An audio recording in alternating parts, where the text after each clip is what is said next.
banget Kak Aura. Sebelumnya mari kita panjatkan puji syukur kehadirat Tuhan Yang Maha Esa. Karena berkat izinnya kita semua itu bisa kumpul di sini dalam keadaan sehat untuk mengikuti agenda yang sangat spesial hari ini.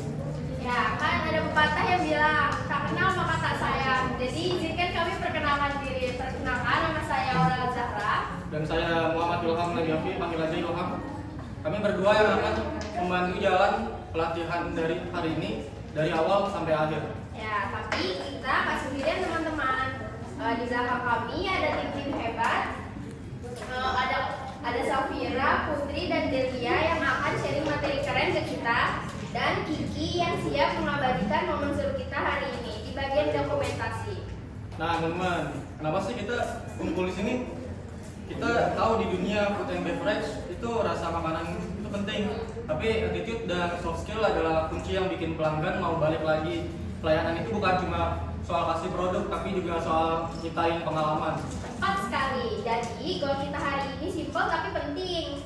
Kita mau sama-sama belajar gimana punya attitude sales yang oke, cara komunikasi yang bikin pelanggan nyaman, dan gimana caranya kerja tim yang solid. Supaya rapi, ini gambaran acara kita ya teman-teman. Yang pertama kita akan ngelakuin ice breaking untuk pemanasan dulu selama 5 menit.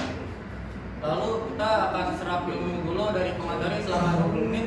Terakhir kita akan ada sesi refleksi dan penutup. Oke teman-teman, sebelum kita mulai materinya, biar nggak pada ngantuk nih. Sebelum mulai, kita mau melakukan ice breaking dulu ya. Jadi kita akan ngasih contoh, nanti kalian ikutin ya. Oke. Sudah teman-teman. Joget tak? Joget ya.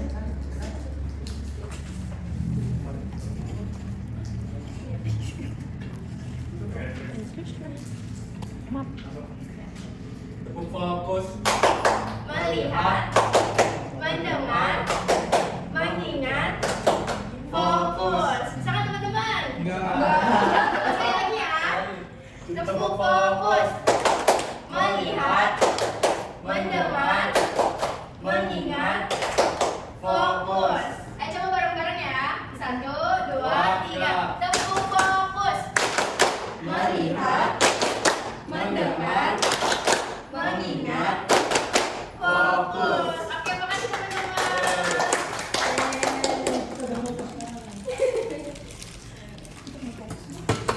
Oke teman-teman, nggak perlu nunggu lama lagi, langsung aja kita panggilkan pemateri pertama kita yang luar biasa. Untuk Safira, waktu dan tempatnya kami persilahkan. Tangannya dong teman. Assalamualaikum warahmatullahi wabarakatuh. Waalaikumsalam warahmatullahi wabarakatuh. Selamat malam semuanya. Sebelumnya saya ucapkan terima kasih kepada teman-teman semua yang sudah berkenan untuk hadir di acara pelatihan kita malam ini. Nah, pada kesempatan kali ini saya Safira Aulia Putri dan rekan-rekan saya akan memaparkan materi tentang soft skill dan attitude sebagai kunci kesuksesan karir tenaga penjualan di bidang food and beverage. Nah, sebelumnya kalian udah tahu belum kenapa soft skill itu penting? Nah, soft skill ini sangat penting karena riset menunjukkan bahwa 85% kesuksesan karir ditentukan oleh soft skill dan 15%-nya itu ditentukan oleh hard skill atau keahlian teknis. Nah, yang itu juga menentukan bagaimana kita menggunakan skill yang kita miliki. Jadi nggak cuma soft skill yang kita perlukan, tapi juga attitude itu penting untuk karir kita. Nah, yang selanjutnya itu ada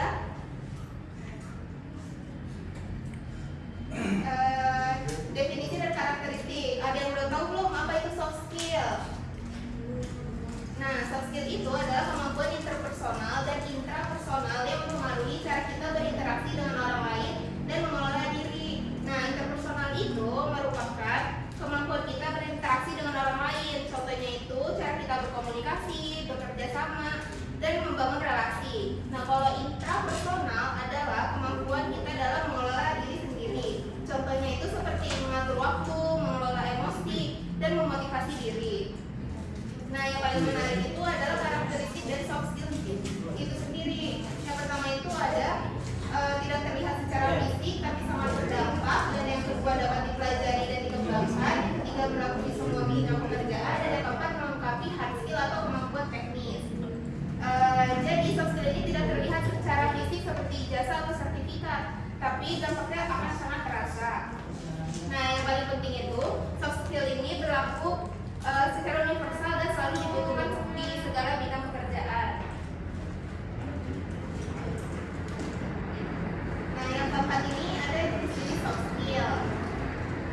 komunikasi itu bukan cuma soal bicara, tapi ada beberapa jenis. Yang pertama itu verbal, contohnya itu bicara jelas dan artikulasi baik.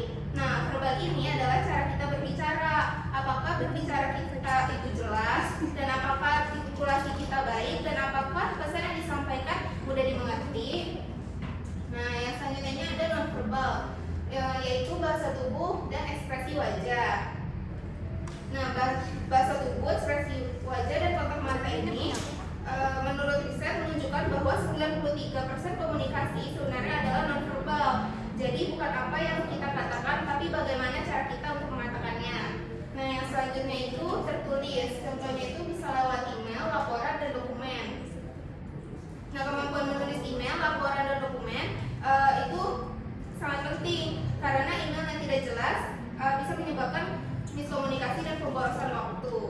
Yang selanjutnya itu mendengarkan aktif, yaitu fokus pada lawan bicara. Nah, mendengarkan aktif bukan sekadar diam saat orang lain bicara, tapi benar-benar fokus, memahami, dan merespon dengan tepat.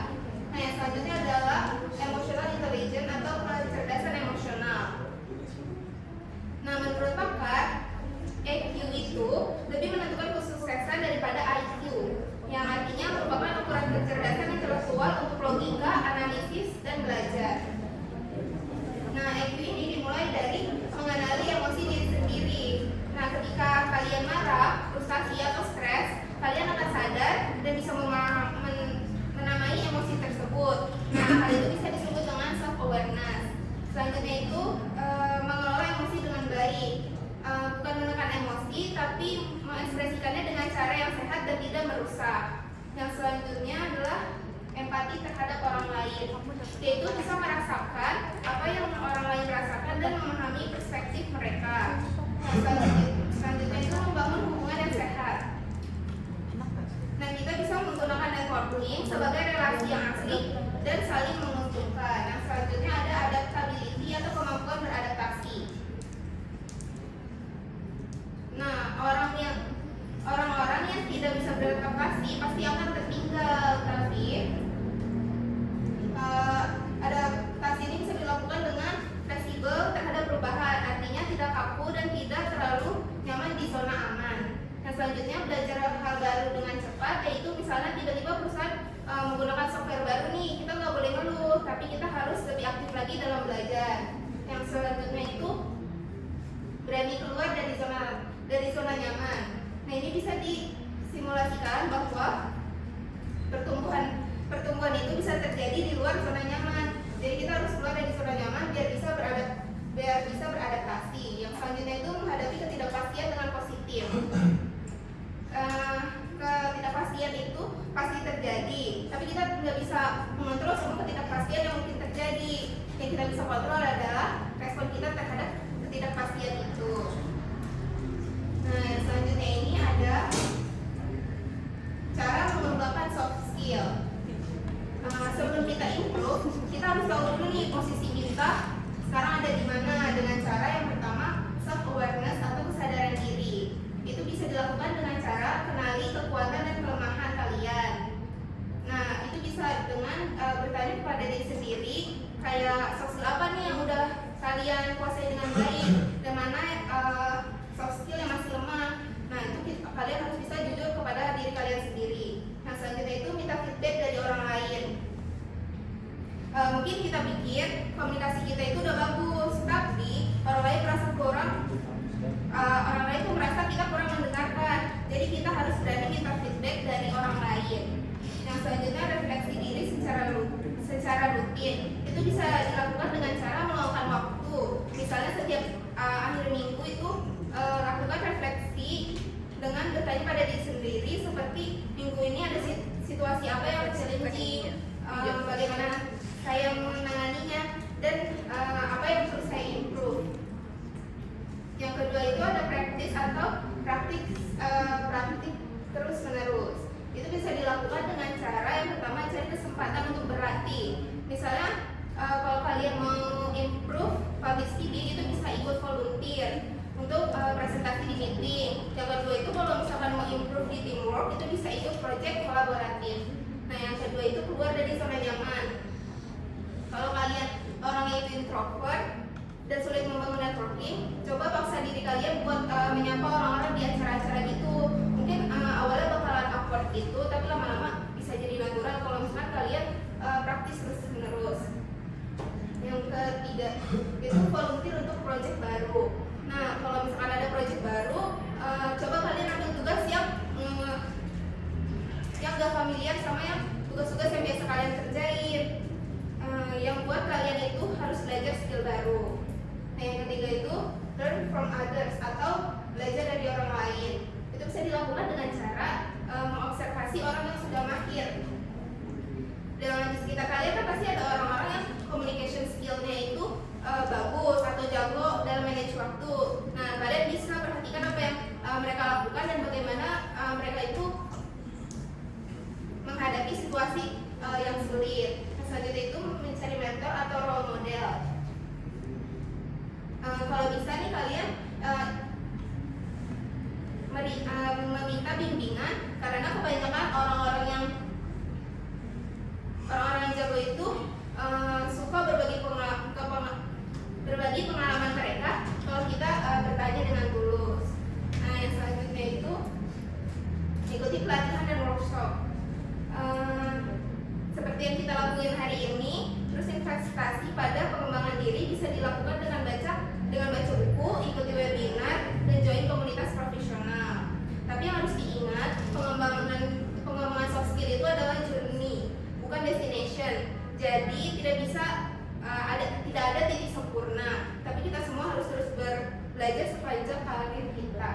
Nah, yang selanjutnya ada soft skill komunikasi pelanggan. Nah, yang pertama itu sapaan merupakan kontak pertama dengan pelanggan. Maka kalau misalnya kita lagi nyapa pelanggan itu kita harus lakukan dengan maksimal. Nah, contoh sapaannya itu bisa dengan selamat pagi, siang, malam, selamat datang di kamar resto kalian misalkan. Nah, bisa juga dengan halo Bapak Ibu, ada yang bisa saya bantu. Nah, selanjutnya bisa ucapkan kalimat-kalimat tadi itu dengan senyum dan kontak mata. Nah, ada tipsnya juga nih dalam menyapa pelanggan. Itu yang pertama bisa gunakan nada suara yang ramah dan antusias. Nah, nada suara yang hangat membuat pelanggan bisa diterima dengan baik. Yang kedua, sesuaikan volume suara. Itu suaranya tidak terlalu keras atau tidak terlalu pelan. Nah, yang ketiga itu perhatikan bahasa tubuh. Nah, kalau misalkan kalian lagi nyapa pelanggan, itu usahakan bahasa tubuh kalian itu tegak, menghadap ke pelanggan dan tidak menyilangkan tangan. Yang terakhir ini, jika pelanggan sudah pernah datang, sapa dengan nama mereka. Hal ini bisa menciptakan personal touch yang sangat dihargai oleh pelanggan. Nah, di selanjutnya ini ada cara menghadapi komplain dan apa sih yang harus dihindari saat komplain. Nah, komplain ini adalah kesempatan untuk menunjukkan pelayanan terbaik kita.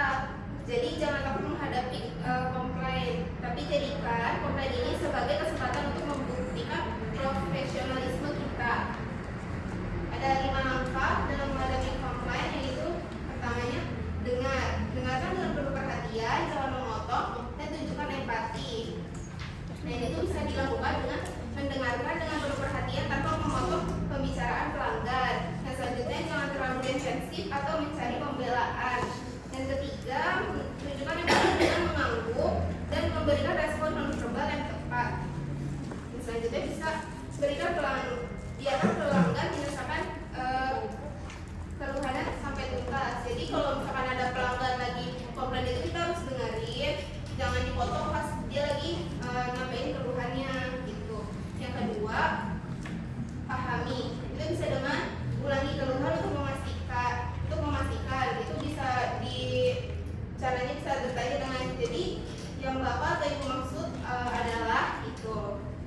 Nah, bisa juga dengan ulangi keluhan untuk memastikan pemahaman. Yang bisa juga dengan mengajukan pertanyaan klarifikasi jika ada yang kurang jelas. Yang ketiga itu minta maaf. Bisa mohon maaf ada tidak nyamanannya ini. Bahkan jika bukan kesalahan kalian, itu gak ada salahnya buat minta maaf kepada pelanggan. Jadi permintaan maaf ini bukan tentang siapa yang salah, tapi tentang bagaimana menyelesaikan masalah, dan permintaan maaf yang tulus dapat meredakan emosi pelanggan. Yang keempat itu adalah solusi. Itu bisa dengan tawarkan solusi yang konkret, jika perlu itu libatin supervisornya. Nah, bisa juga dengan mengatakan kayak kami akan segera mengganti pesanan bapak atau ibu dengan pesanan yang baru, atau bisa juga berikan opsi kayak bapak atau ibu ingin diganti dengan menu yang sama atau dengan menu yang lain. Nah, yang kelima itu adalah follow up. Jadi dalam follow up ini kita harus memastikan pelanggan itu puas sama pelayanan kita. Bisa juga dengan apakah pelayanan, makanan atau minuman yang kita sajikan itu sudah sesuai dengan harapan bapak atau ibu. Itu yang selanjutnya ini ada beberapa hal yang harus dihindari saat adanya komplain. Yang pertama itu membantah atau berdebat dengan pelanggan, karena kalau membantah atau berdebat dengan pelanggan itu hanya akan memperburuk situasi. Yang kedua itu menyalahkan orang lain, tim dapur atau tim yang lain, karena kalau kalian menyalahkan orang lain itu pelanggan tidak akan peduli siapa yang salah, karena mereka inginnya itu solusi. Nah, yang ketiga itu menunjukkan ekspresi kesal atau malas. Jadi kalau misalkan lagi ada komplain, kalian itu harus kontrol bahasa tubuh kalian, ekspresi wajah kalian saat menghadapi komplain. Yang selanjutnya adalah mengabaikan atau meremehkan komplain. Karena setiap komplain itu harus ditangani secara serius untuk mengembalikan penilaian pelanggan terhadap pelayanan kita.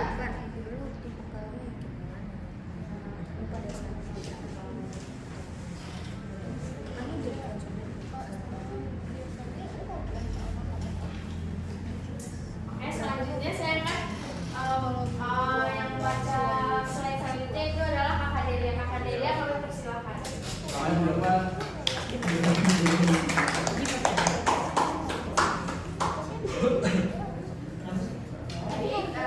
Terima kasih untuk Safira. Selanjutnya saya Delia akan menyampaikan materi attitude.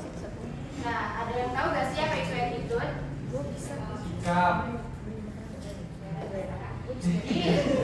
Definisi attitude adalah sikap mental dan cara pandang seseorang yang mempengaruhi perilaku dan respons terhadap situasi, orang atau pekerjaan. Nah, attitude itu terbagi menjadi tiga, yaitu kognitif, pemikiran, dan keyakinan. Contohnya itu seperti kita yakin kalau kita kerja keras itu akan membuahkan hasil. Terus kalau untuk komponen attitude yang afektif, perasaan dan emosi kita terhadap sesuatu itu contohnya perasaan kita terhadap pekerjaan yang kita jalani itu kita menjalaninya dengan senang atau justru sebaliknya kita ngerjain kerjaan itu secara terpaksa dan tidak suka. Dan komponen yang ketiga yaitu behavioral, tindakan nyata, yaitu tindakan nyata yang muncul dari pikiran dan perasaan tadi. Contohnya itu kalau misalkan orang yang menyukai pekerjaannya, dia pastinya bakal datang tepat waktu, terus dia bakal bekerja dengan semangat dan memberikan usaha terbaiknya. Terus, nah di situ ada rumus sukses, yaitu knowledge, the skills, terus attitude sama dengan sukses. Nah kalau orang yang punya knowledge tinggi, skills yang tinggi, tapi attitude-nya rendah, itu minim banget dia mencapai kesuksesan. Tapi kalau misalkan mereka memiliki knowledge dan skill yang standar tapi memiliki attitude yang tinggi, itu memungkinkan mereka untuk menjadi sukses. Karena orang yang memiliki attitude tinggi itu dia gak bakal berhenti buat belajar. Terus mereka orang yang memiliki attitude tinggi itu dia bakal terus menambah knowledge mereka dan terus melatih skills mereka agar menjadi penggerak utama untuk berkembang. Selanjutnya ada jenis-jenis attitude positif. Yang pertama itu proaktif. Orang yang proaktif itu biasanya orang yang inisiatif, mengambil inisiatif tanpa diminta. Terus mereka tuh peka dan melihat apa yang perlu diperbaiki dan langsung mengambil keputusan tanpa harus menunggu perintah dari atasan. Terus juga mereka mampu mengatasi masalah sebelum masalah itu benar-benar terjadi. Kalau di dunia F&B itu ibaratnya seorang kitchen yang memantau stok bahan baku dan memesan ulang mengulang stok bahan baku itu sebelum kehabisan. Terus juga orang proaktif itu tidak menunggu untuk disuruh atau diperintahkan. Karena kalau mereka udah tahu apa yang harus mereka kerjakan, mereka itu langsung melakukannya. Selain itu, mereka juga bertanggung jawab atas pilihannya sendiri, dan juga dia tidak menyalahkan keadaan, atasan, ataupun rekan kerjanya. Selanjutnya yang kedua ada growth mindset atau pola pikir bertumbuh. Orang yang memiliki pemikiran bertumbuh atau growth mindset ini percaya kalau kemampuan itu bisa dikembangkan melalui usaha, strategi yang tepat, dan bimbingan. Mereka melihat kalau kegagalan itu sebagai pembelajaran untuk terus dikembangkan, dan juga mereka melihat kalau growth mindset itu, orang yang growth mindset itu juga terbuka terhadap feedback. Kalau misalkan mereka mendapatkan kritik, dia tidak akan marah atau tersinggung, justru itu menjadikan peluang dia untuk terus berkembang. Selain itu, orang yang memiliki growth mindset, dia akan terus belajar, terus mengupgrade dirinya, dan tidak takut untuk mencoba hal baru. Karena pertumbuhan terjadi ketika kita keluar dari zona nyaman. Selanjutnya, untuk jenis yang ketiga yaitu integrity. Integrity atau integritas yaitu merupakan fondasi utama dari kepercayaan. Terus juga integritas itu bisa berarti jujur dalam perkataan ataupun tindakan. Jadi kalau apa yang kita katakan itu juga harus jalan apa yang kita lakukan. Kalau misalkan kita udah janji nih untuk menyelesaikan kerjaannya hari ini, maka kita juga usahain untuk nepatin janjinya itu buat menyelesaikan pekerjaannya itu hari ini. Terus juga mengkomunikasikan kendalanya dengan jujur sejak awal. Terus juga integritas bisa diartikan sebagai konsisten antara nilai dan perilaku. Kita tetap berpegang pada prinsip, baik ada yang melihat maupun tidak. Orang yang berintegritas dapat dipercaya dan dapat diandalkan, dan ini adalah aset yang sangat berharga di dunia profesional. Selanjutnya ada attitude negatif yang harus dihindari. Yang pertama adalah reaktif. Orang yang reaktif itu cenderung dia menyalahkan orang lain atau situasi atas masalah yang terjadi. Contohnya itu sering banget kalau ada orang yang kena macet, padahal itu dia bisa atasi masalahnya dengan cara berangkat lebih awal. Selanjutnya juga mereka tuh, kalau orang reaktif itu dia cenderung menunggu perintah dulu baru bertindak, dan terus merasa dirinya itu sebagai korban keadaan saat mengerjakan pekerjaannya. Terus yang kedua itu ada resistant to change, merupakan, jadi kalau misalkan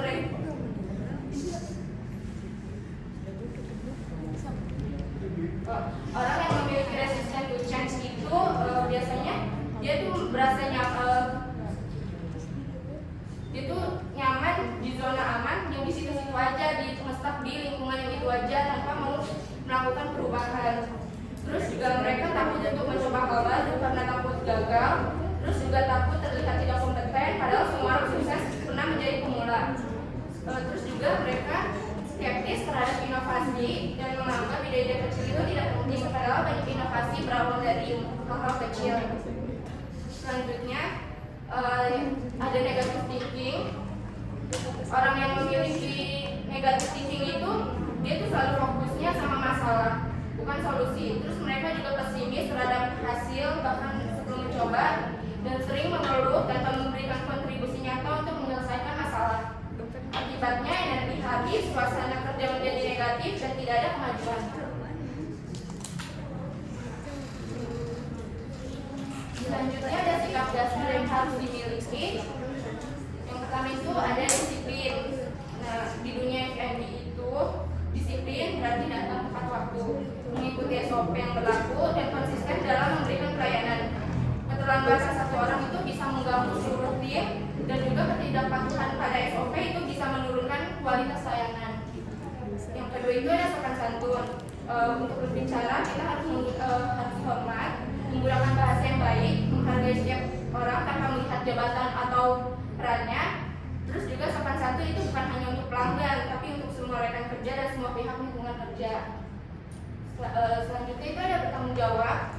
Bertanggung jawab berarti menyelesaikan tugas dengan maksimal, berani mengakui kesalahannya, dan proaktif mencari solusi.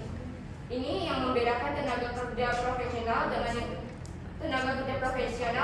yang biasa saja.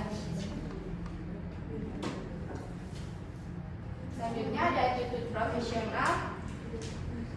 Yang pertama itu ramah. Jadi untuk ramah itu modal utamanya adalah senyum.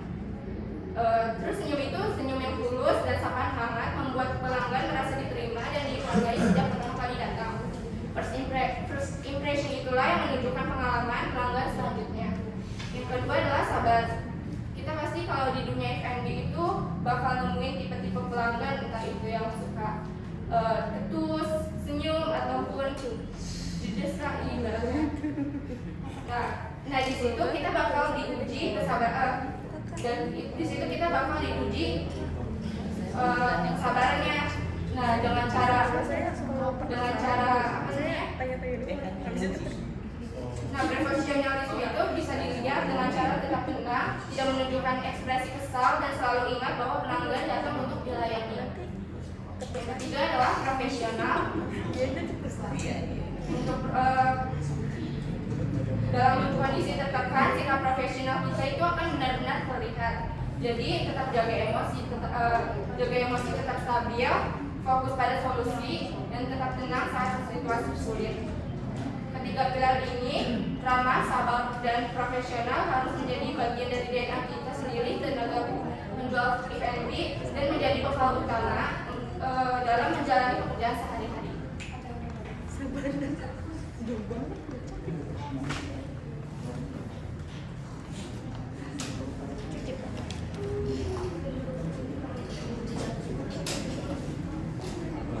Guys, udah masih pada semangat gak nih? Kita masih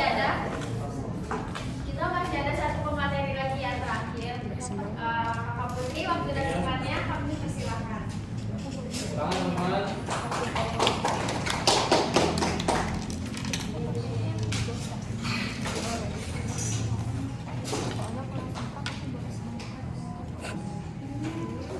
Selanjutnya ada penampilan dan etika. Ada yang tahu nggak? Terus yang pertama, seragam bersih dan rapi. Seragam bersih dan rapi adalah seragam yang kusut, lembab, tapi tidak lengkap, akan langsung menurunkan kredibilitas kita. Pelanggan akan berpikir, aku penampilan saja tidak dijaga, bagaimana dengan makanannya.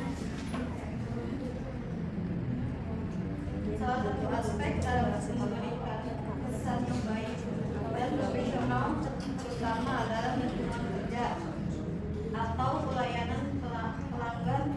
Yang pertama, menghargai diri sendiri dan pekerjaan. Kedua, memiliki disiplin dan tanggung jawab dalam bekerja. Yang kedua adalah rambut tertata. Rambut tertata bagi yang rambutnya panjang, pastikan rambut diikat rapi. Bagi yang berambut pendek, pastikan tetap terlihat rapi dan bersih. Ini juga berkaitan dengan hygiene dalam industri F&B. Contohnya,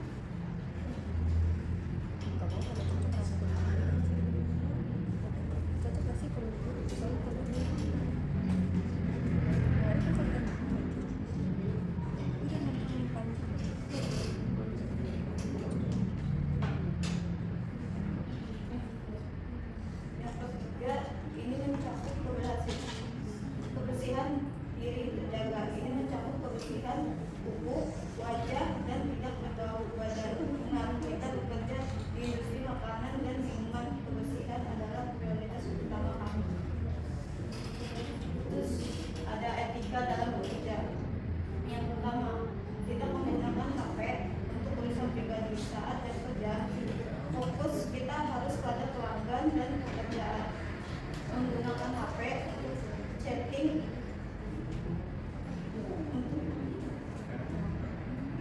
chatting atau main media sosial sangat tidak profesional dan mengganggu pelayanan. Terus yang kedua, tidak makan atau minum di depan pelanggan. Ini adalah etika dasar dalam pelayanan. Bayangkan jika Anda adalah pelanggan dan melihat pelayanan sedang makan sambil melayani, Anda tidak enak dilihat, bukan?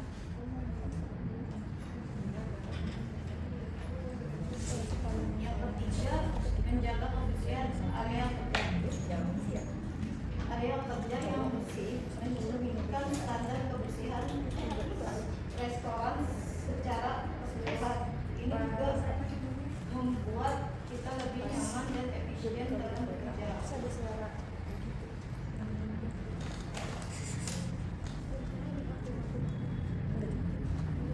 menghormati privasi pelanggan. Jangan pernah membicarakan pelanggan, apalagi mengambil foto atau video tanpa izin mereka. Ini sangat tidak etis dan bisa berakibat fatal.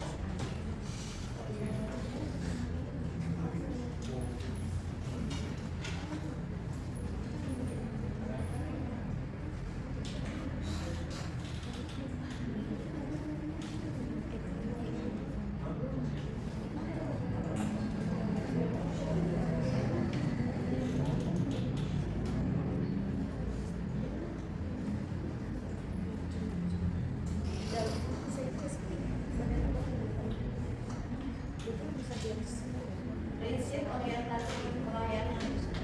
Pelanggan adalah prioritas. Pelanggan datang pertama. Terus yang kedua ada tunda urusan pribadi sangat melayani.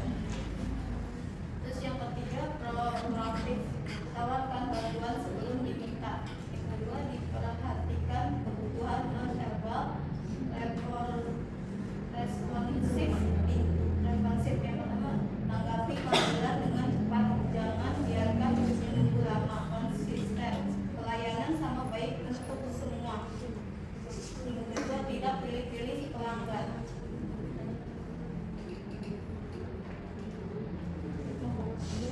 Mengukur kepuasan pelanggan. Yang pertama, tanda pelanggan puas. Ada mereka senyum dan berterima kasih. Yang kedua, mereka kembali lagi.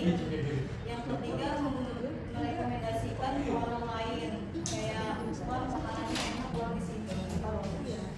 Terus yang keempat, tidak ada komplain dari pelanggan. Terus ada tips meningkatkan kepuasan. Personal touch, ingat pelanggan reguler. Yang kedua, extra mail surprise lebih dari eksperimentasi. Yang ketiga, minta feedback bagaimana makanannya. Yang keempat, konsisten dalam pelayanan. Oke. Sebelum itu kita ini aja deh, ada role play ya. Jadi skenarionya tuh gini. Kita ada di sebuah resto, pas lagi makan siang tuh kan rame banget. Nah nanti aku bakal tunjuk satu peserta buat praktekin di depan sama barang Kiki, oke? Ngerti nggak? Jadi Siapa tuh kan?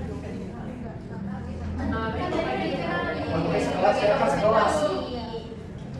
Ayo, saya dengar ya.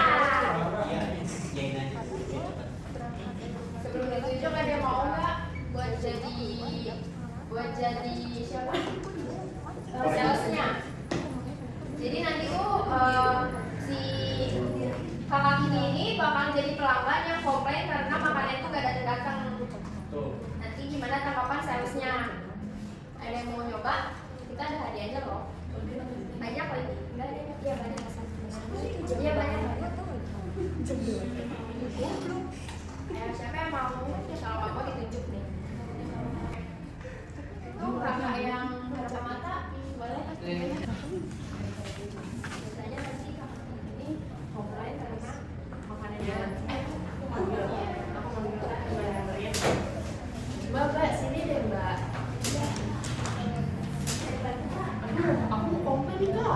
Kenapa sih makanan aku lama banget datangnya? Aku udah nunggu loh setengah jam di sini. Nomor antrian aku lupa kan?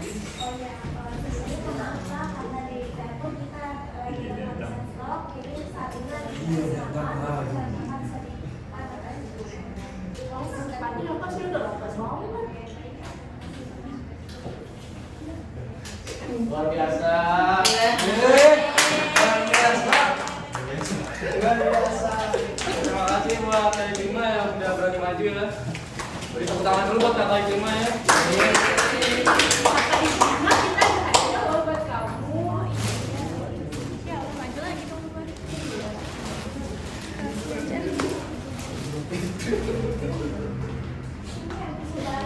Iya, gitu banget aku tahu. Ini ya kata Iklima, semoga bermanfaat. Terima kasih kakak-kakak.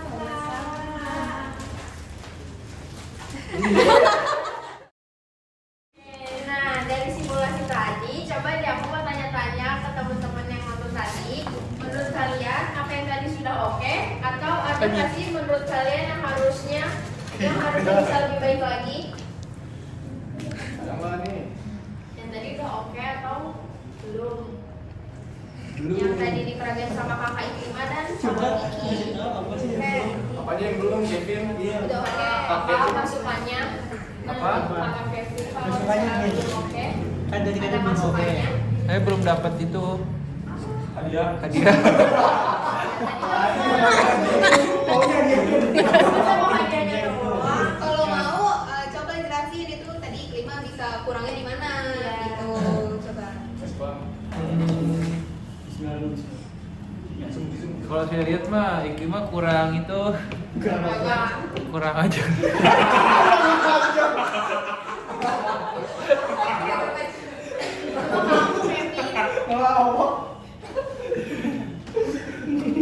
Nggak tahu.